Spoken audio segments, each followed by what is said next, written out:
Let's go across to Professor Dan Casino. Thanks very much, Professor, for being with us. Let's talk about the swing states at this stage. Do you believe that in the context of very close elections, at least that's what everybody believes, it's these swing states that are going to decide which way the election goes?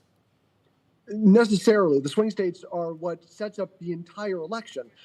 The American system, remember, is something set up in the 18th century. It's a very old system. Americans are very proud of the fact they have the oldest system. That's a little like being proud you have the oldest car on the block. I mean, it's impressive that it still runs, but doesn't mean it's necessarily a good system. And so what we've seen is Pennsylvania being called the Keystone State, and it is the key to this election. Both campaigns finished up their electoral bids in Pennsylvania last night, and both campaigns think that whoever wins Pennsylvania will win the election. It's very difficult to imagine any way Kamala Harris can win the election without winning Pennsylvania.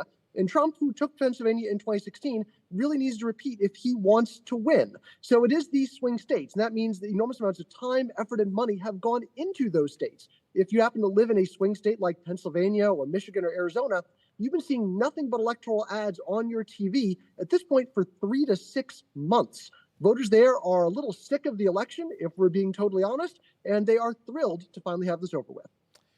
In terms of the big election issues, at the end of the day, would you agree that perhaps the economy is the big issue? I know that Kamala Harris has been focusing on, for example, abortion, healthcare, immigration as well. Both sides have been focusing on that. But do you believe the economy, price rise, inflation is perhaps a potential decider? The economy was the most important issue back over the summer in July. What we've seen in the past couple weeks is that gas prices have fallen, inflation has cooled down quite a bit, and both campaigns have really stopped talking about it. The election has switched much more to being about immigration on the Republican side, and of course, abortion rights on the Democratic side. What about health care and climate? Are these issues, in Pennsylvania important? Is this something that voters have been talking about? Climate is important to the extent that it interacts with fossil fuels.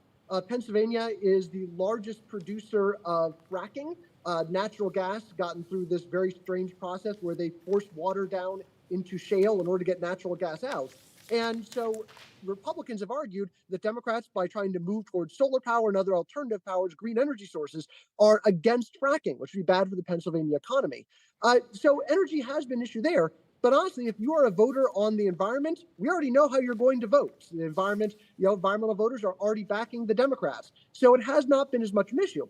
Healthcare is almost a settled issue in the United States. Republicans for decades talked about trying to overturn Obamacare, and they have kind of stopped talking about that, with former President Trump now saying he's a champion of Obamacare, and actually being a bit of a distraction when the leader of the House of Representatives, Republican, said that they were going to look into actually repealing Obamacare or doing something to change it. In terms of the campaign strategies of both sides, some would suggest that Trump has been involved in an entirely negative campaign, fear-mongering, personal attacks, use of misinformation, character assassination, etc., whereas Kamala Harris has been more issue-oriented.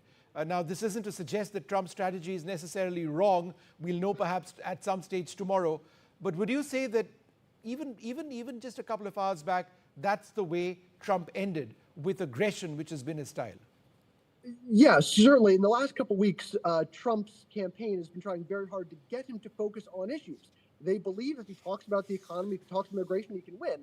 But they've had trouble keeping him on topic. He wants to talk about how much he dislikes Kamala Harris, and sometimes weirdly about how much he thinks Joe Biden is doing a bad job, even though he's not running against Joe Biden. So this has been much the chagrin of his entire campaign, and honestly, to a lot of his voters who do actually support him on issues like immigration, like the economy. They want to hear him talk more about those things. This is not to say that the Democratic side has not been negative. There has been a lot of talk about that former President Trump is a fascist. And we've seen Vice President Harris and certainly your Vice Presidential nominee, Tim Walz, talking about that talking point a lot. So it has been negative, and a lot of Democrats are turning out not necessarily to vote for Kamala Harris, but definitely to vote against Donald Trump. All right, Professor Dan Casino, wonderful speaking to you. Thank you very much.